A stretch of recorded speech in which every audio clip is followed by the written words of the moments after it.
Hi and Assalamualaikum. Today we will be discussing about consumer credit, investment, retirement and estate planning, as well as future financial challenges. Hi, I am Rabiatul Binti Katan.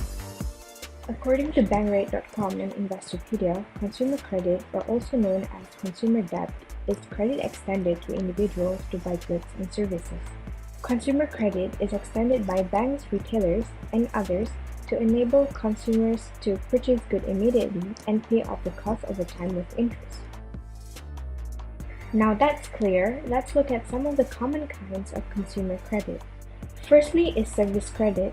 An example of service credit is utility service credit, such as heat, water, electricity, phone, and other similar services. Other than that is healthcare credit, which is given by health providers. Secondly is closed-end, or also known as installment credit.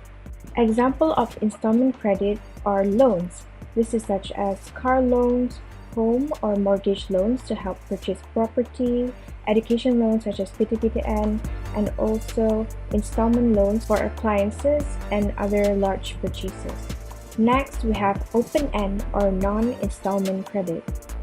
It occurs when credit is given before any transaction. For non-installment credit, collateral is not required. Examples of non-installment credit are such as credit cards, debit cards, charge cards, travel and entertainment cards, and also revolving credit line or overdraft. You might wonder where people look for consumer credit. People can find consumer credit from commercial banks, savings and loan associations, credit unions, consumer finance companies, life insurance companies, and also sales finance companies. There are also other unconventional sources people seek from, such as pawnbrokers and family and friends. Some might even resort to illegal means such as going to loan sharks. But beware, for the sake of your own good, please do not resort to this option.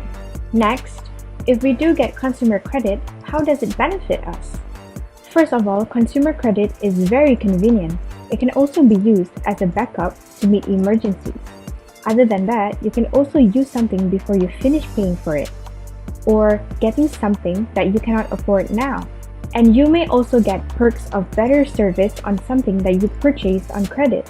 Interesting, right? However, if you're thinking of getting this service, there are also some disadvantages. Firstly, credit costs money. There's always interest charged for the service. Other than that, it can also become a habit and encourages overspending. Also, when you are shopping, you might not think about the things you're buying, so comparison shopping might be discouraged. It also has the ability to reduce future buying power because you need to pay for the interest. That is all for consumer credit. Thank you. Hi, my name is Adzfarna Ilmi Binti Adzlan. So let's talk about investment planning. So first of all, I would like to share with you what is actually the steps in investment planning. There are 7 steps. First, you need to know how much can you save from your earning, because of course you want to invest all of your income in your life. Second, you need to know what is actually your financial goal, know why you want to invest and what you want to earn in the future. Third, you need to determine your risk level acceptance, because different people can tolerate with different kind of risk. Fourth, you need to design a few various kind of different investment portfolio. Fifth, you need to add knowledge about various options in investment because there are various channels to invest in. Sixth, you need to allocate and calculate your assets. And the last step is implement the portfolio that you have planned before. So that is step. How about the tips for investment beginner? The first tip is you need to pay yourself first before you start investing. Pay for what you need, pay for what you want, pay for your skills and your knowledge first before you start investing. Second, you need to have sufficient amount of emergency fund before you start investing. You need at least 3 times of your income before you're investing to ensure that you have a backup of money if there anything happen. Third, you need to start with a low amount of money and depends on capability. Don't follow people around because different people have different financial goals, different financial conditions, and different risk acceptance. So after that, do you know that there's actually a lot of new investment tools? Let me introduce you 2 of them. Firstly is the quantum method. That is actually the first gold digital investment application that is Sharia compliance in the world. So if you invest in that, you can get return up until 3 times for your investment. Second is a robo-advisor. The robot advisor is where you can just put your money, let the robot to allocate your investment and just wait for the return. There are three types of investment that is the most popular in Malaysia, which is the Wahid investment, Stashaway and MyTO. You can invest in there as low as RM100. But you need to know that Wahid investment is the only that have the title of Syariah compliant digital investment. Hi, I am Mohd Hazim. Did you know there are many benefits of retirement planning, and one of them is tax benefit. Retirement planning helps in tax saving. For example, investment in EPF qualify for tax exemption. These are long-term investments suitable for retirement. And the second benefit are cost saving. Planning for retirement at a young age can help you save money. For example, in insurance policy, the premium amount to be paid is lower when the insurer is younger. Also, retirement is the best time to check off your bucket list. You no longer have to worry about returning to work or anything else. You can spend your time freely. Whatever dream you have for your life, retirement is the best time to make them reality. Now, I want to share with you the risk of not making a retirement plan. The first risk is longevity. None of us can predict how long we will live, right? As a people have a longer life, they will stretch out their retirement saving a little longer than they plan. The second risk is market volatility. A sudden market downturn may have an impact on investors who cannot wait for potential market recovery during their retirement. If you don't have a proper planning, you may lose all your savings or assets. And the third risk is healthcare or unexpected expenses.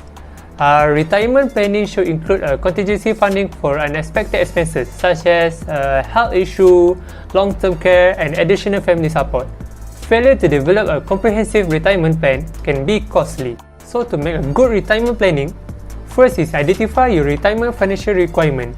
Give a time to review what you spend now by calculate your insurance, property, grocery, and so on.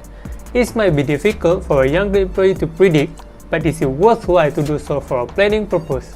And the second is expanding the investment option for your retirement. Don't just rely on your saving for your retirement because in future, inflation will shrink its value every single day. There are many investment platforms that are low risk such as ASBN, Tabung Haji or fixed deposit. And lastly, do not let your debt accumulate. Make sure you are using credit efficiently. Don't use the asset in your home for something else. I'm not saying there's no reason to use your asset, but liability can hold you back from your retirement goals. Hi, I am Afiqah Binti Ahmad. What is estate? Estate is all property that belong to a deceased person that include asset, currency or debt. For example, house, land, tabung haji, jewelry, saving and share. Then, estate planning. Estate planning is a process designating who will receive and handle your asset after your death. These there are three objectives of estate planning. First, beneficiary asset transfer to ensure that family members' wealth is divided in accordance with their wishes. Second, to reduce tax payment. One of the most important goals of estate planning is to transmit maximum capital while paying the less amount of tax. Lastly, appropriate succession planning. Estate planning is a component of financial planning that includes the creation of a will. This assists in determining an individual's asset disposition and succession plan after his death. Component of estate planning. First, will and trust. Will and trust should be written in accordance even if you don't have a lot of asset or money. A will ensure that property is dispersed as requested, whilst a trust will help limit property tax. Second, power of attorney. A power of attorney allows you to assign someone to manage your finance in case you are unable or dead. Third is letter of intent. The goal is to specify what you wish to happen to a specific asset once you pass away or become disabled. Although this document is not legally valid, but it helps just in asset division.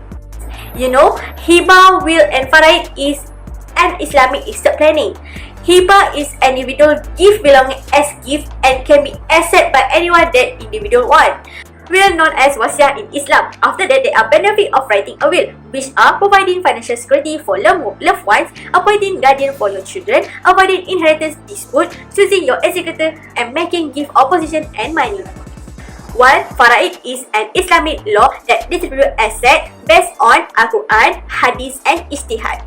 Below is the cost of inheriting under faraid. First, nikah is a must valid marriage contract in Islam. Second, wala, there is relationship or bondage where the cost for the inherited of the emancipated to the estate of the emancipated person.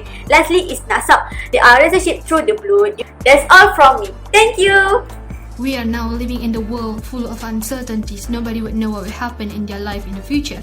The economic downturn, market volatility are full of surprises triggered by pandemic COVID-19.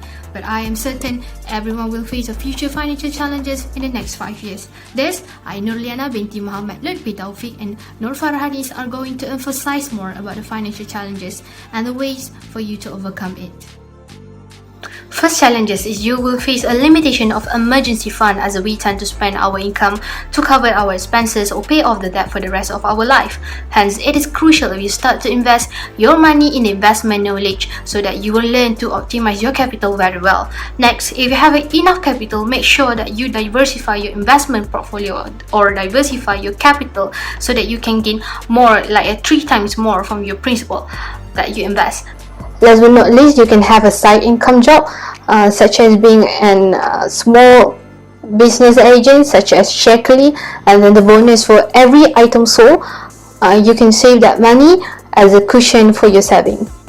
Next is overspending on your credit card. You will carry credit card balance every month. The more you spend or overspend with it, credit card will charge you a high interest fee on any balance carried over from 1 month to the next.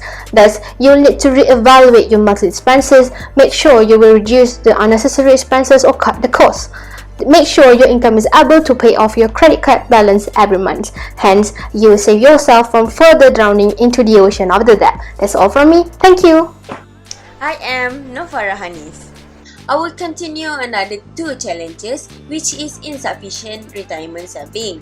Most of retirees make a mistake of using money from their EPF or pension scheme for travel, shopping, and the worst one is make a down payment for a new car, which adds to their debt to make monthly payment. They are unaware that the money is important for their future.